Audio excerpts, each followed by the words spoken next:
Alors dites-moi, Enghien-les-Bains, ville d'eau, disais-je. Oui, ce sont les vacances scolaires et moi je vous propose d'aller prendre l'eau, faire une petite balade du côté d'Enghien-les-Bains. C'est l'autre ville célèbre du Val d'Oise, connue pour son casino. C'est d'ailleurs la seule ville à en posséder un, puisque c'est la seule et unique station thermale d'Île-de-France. Une ville qui doit sa réputation à son eau sulfureuse, qui ne sont pas très bons, mais qui a des vraies vertus pour soigner les rhumatismes. Une eau qui a vaincu en tout cas les rhumatismes de Louis XVIII au XIXe siècle. Tout Paris va ensuite venir à Enghien prendre les eaux et se détendre dans le casino. Un casino construit sur les bords du lac, un somptueux plan d'eau devenu le centre névralgique de la ville. Ouais. On embarque? Allez, on y va, vas-y, c'est parti, Enghien-les-Bains. Là, tu peux reborder un petit peu ton phoque. Allez. Allez, tout de suite, on rétablit l'équilibre du bateau. Voilà, ça accélère. Allez. On est en plein centre-ville. Alors, la particularité, c'est qu'on a un vent peut-être un petit peu plus perturbé, dû au relief, parce qu'on est entouré d'immeubles et d'arbres.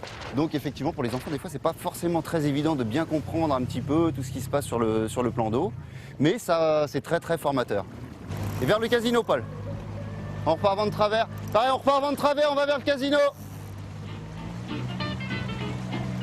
Vous pouvez faire le tour de l'île avec des pauses, il n'y a pas de problème. La zone interdite, c'est sur la droite. Vous savez qu'il y a le casino et la scène de concert interdite. Allez, pas de problème.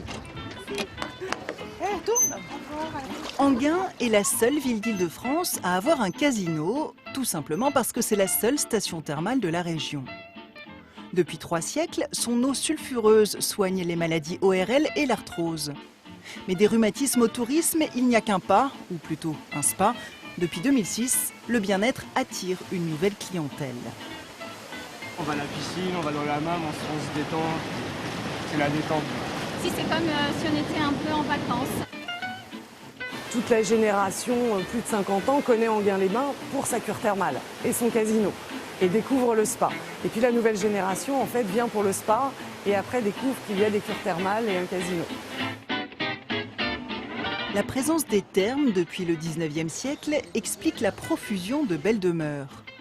Châteaux écossais ou cottages anglais, maisons flamandes ou façades normandes, cette palette architecturale presque unique en Île-de-France s'explique entre autres par la guérison du roi Louis XVIII en 1820. Il n'est jamais venu à Enghien, mais ce sont les eaux d'Enghien qui vont le guérir. Et c'est grâce à ces réputations où vous allez avoir le tout Paris qui va vouloir venir à Enghien.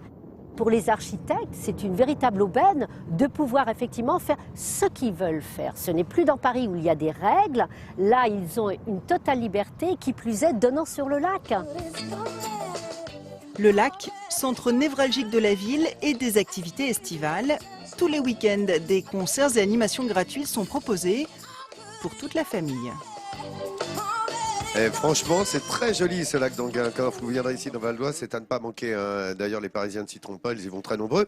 Il y a de très très belles demeures autour Oui, du Laurent, on lac peut d'Enghien. profiter du lac et son casino. Et moi, je vous propose une jolie balade architecturale dans les rues de la ville. Justement. Vous ne saurez plus où donner du regard tellement Enghien rassemble de belles demeures. Les premières ont été construites sous la Restauration pour accueillir les curistes. On les reconnaît à leur style balnéaire.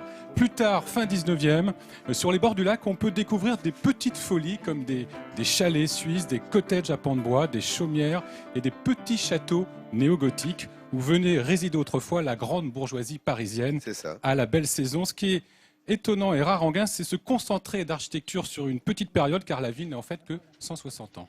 Eh oui, c'est ça, absolument. Tu sais, ça me rappelle un peu Bagnoles de l'Orne, où nous sommes allés.